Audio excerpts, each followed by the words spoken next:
Assalamualaikum warahmatullahi wabarakatuh. Waalaikumsalam warahmatullahi wabarakatuh. Di sini saya ingin mempresentasikan hasil diskusi kami mengenai hubungan konsumen dan produsen dalam ekonomi mikro. Kami dari kelompok 4 dengan anggota. Yang pertama ada Lutfia Dinda Fitri, yang kedua ada Bimo Aidil Putra, yang ketiga ada Feni Viola, yang keempat ada saya sendiri, Tia Anggreni Purba, yang kelima ada Tasya Novia Ramadhani, yang keenam ada Ahmad Muzakir Lubis, dan yang terakhir ada Muhammad Miura Yuzah.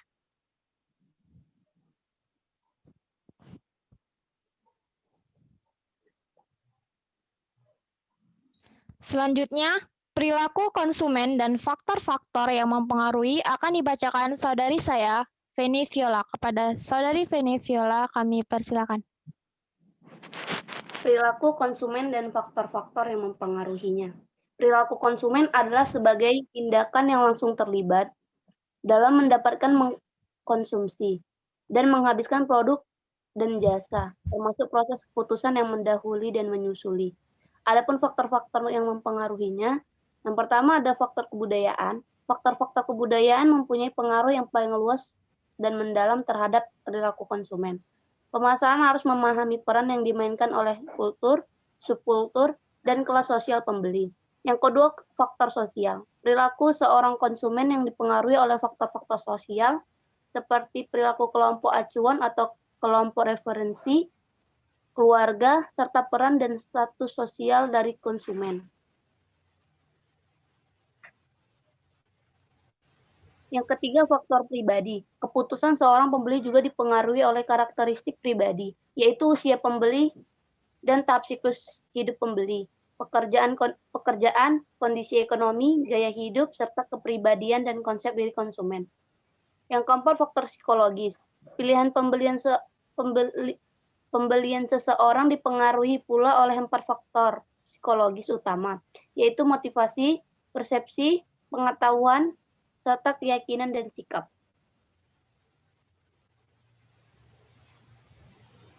Terima kasih kepada saudari Feni. Oke, selanjutnya pengertian konsumsi akan dibacakan oleh saudari kita Dinda. Pada Dinda kami persilakan.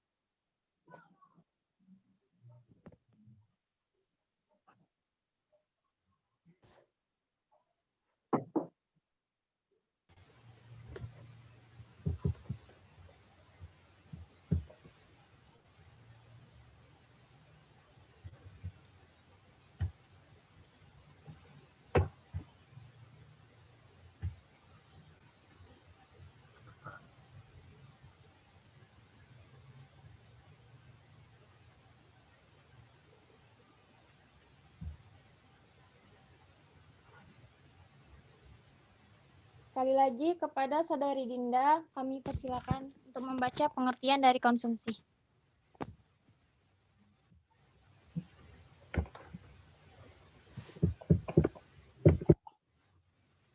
Nggak ada tuh orang yang nggak ada.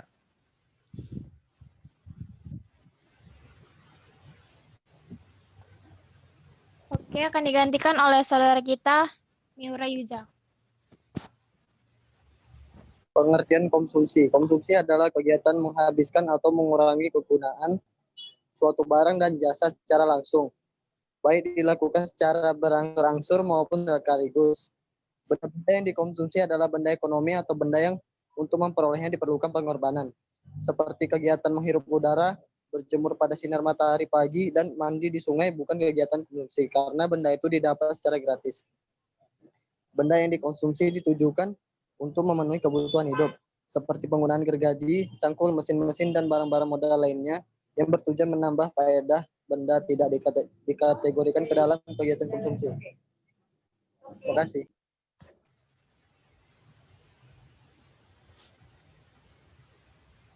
Terima kasih kepada saudara Yuza. Selanjutnya perilaku produsen akan dibacakan oleh saudari kita Tasya. Kepada saudari Tasya kami persilakan. Perilaku produsen adalah kegiatan pengaturan produksi sehingga produk yang dihasilkan bermutu tinggi sehingga bisa diterima di masyarakat. Di dunia ini pasti ada orang yang baik dan jahat, begitupun dengan perilaku produsen. Ada yang baik, ada juga yang buruk. Produsen yang baik itu produsen yang melakukan kegiatan produksi dengan jujur, tidak mengganti barang-barangnya dengan yang tidak semestinya. Sedangkan produsen yang tidak baik itu produsen yang melakukan kegiatan produksi secara tidak jujur, banyak mengganti bahan-bahan untuk produksi dengan yang tidak semestinya. Pengertian produksi.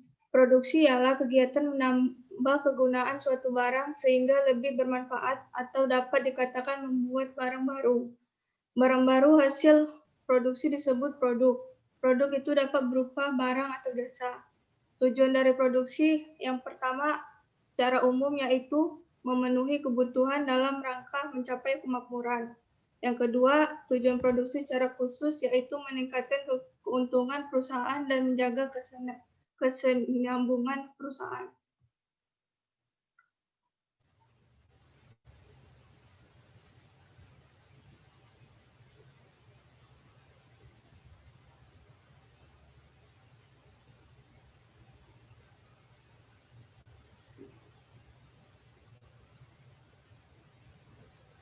Terima kasih kepada Saudari Tasya. Selanjutnya, faktor-faktor produksi akan dibacakan oleh Saudara Bimo. Pada Saudara Bimo, kami persilakan.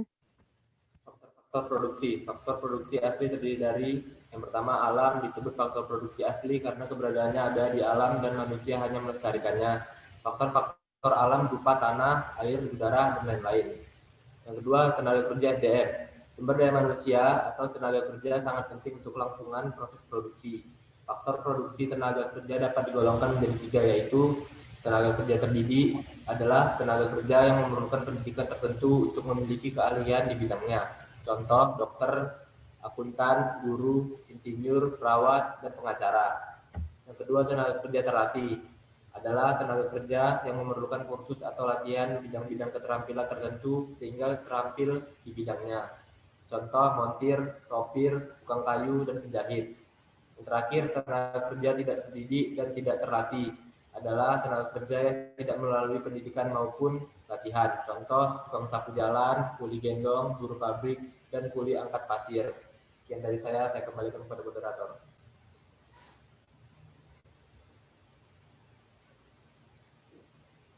Terima kasih kepada Saudara Bimo. Selanjutnya, faktor produksi turunan dan faktor produksi modal akan dibacakan oleh saudara kita, Muzakir. Kepada Saudara Muzakir, kami persilakan.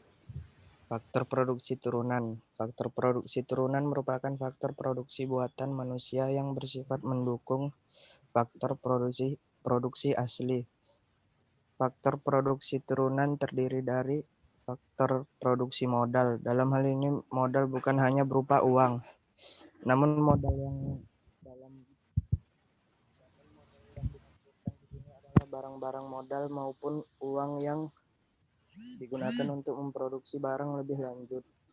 Sebagai contoh, nelayan tidak dapat mengambil ikan dengan uang, namun uang dapat digunakan untuk membeli jala yang dapat digunakan untuk mengambil ikan. Jadi, terbukti bahwa selain modal dalam bentuk uang, kita juga membutuhkan apa yang dinamakan barang-barang modal.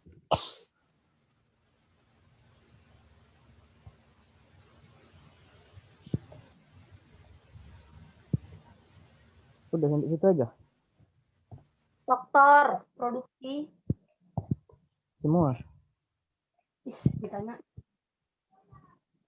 Banyak ahli. Ya. Faktor produksi kewirausahaan. Faktor ini mengambil peranan penting dalam proses produksi. Hal ini disebabkan karena walaupun faktor tanah sudah tersedia, modal sudah dimiliki, tenaga kerja lengkap dan siap melaksanakan tugas masing-masing. Tetapi jika tidak dipimpin dan diorganisasi oleh seseorang yang ahli dan berpengalaman, maka apa yang direncanakan tidak akan tercapai. Maka dari itu, seorang pengusaha harus memiliki keahlian untuk menunjang bakat dan kemampuannya.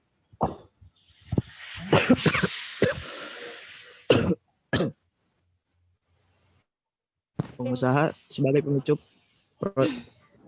proses produksi harus memiliki kemampuan untuk mengatur dan mengkombinasikan faktor-faktor produksi dalam rangka meningkatkan kegunaan barang atau jasa secara efektif dan efisien. Sebagai contoh, ada dua negara yang memiliki 3 faktor produksi yang sama, atau SDA, tenaga kerja, dan modal, tetapi hanya salah satu di antaranya berproduksi lebih baik karena ia memiliki kapasitas entrepreneurship yang lebih baik daripada negara yang lain.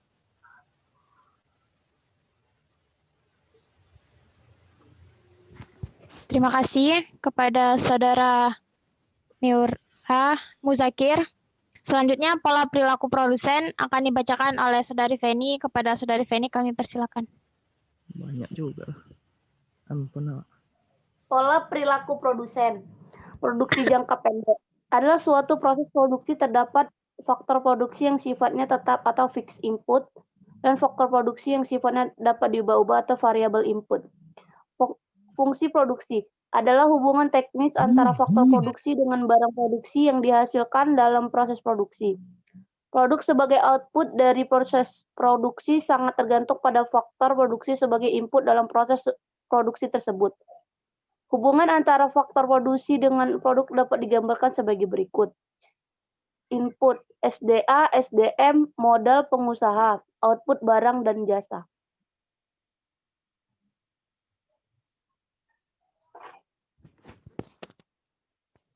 Terima kasih kepada Saudari Feni. Selanjutnya akan dibacakan oleh saudari kita. Kepada Saudari Dinda, kami persilakan.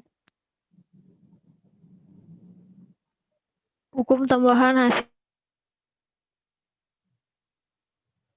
yang menyatakan berkurangnya tambahan output dari penambahan 1 unit input variabel pada saat output telah mencapai maksimum.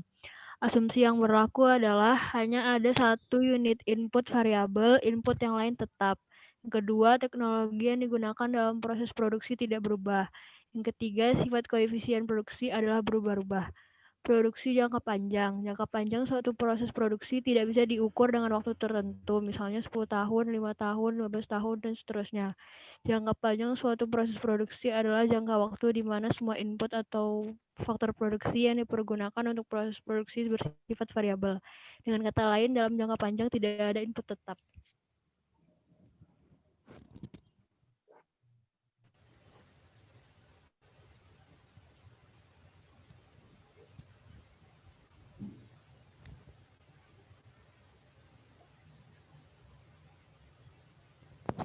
Sekian dan terima kasih. Kita akhiri presentasi kita pada hari ini dengan mengucapkan Assalamualaikum warahmatullahi wabarakatuh. Waalaikumsalam warahmatullahi wabarakatuh.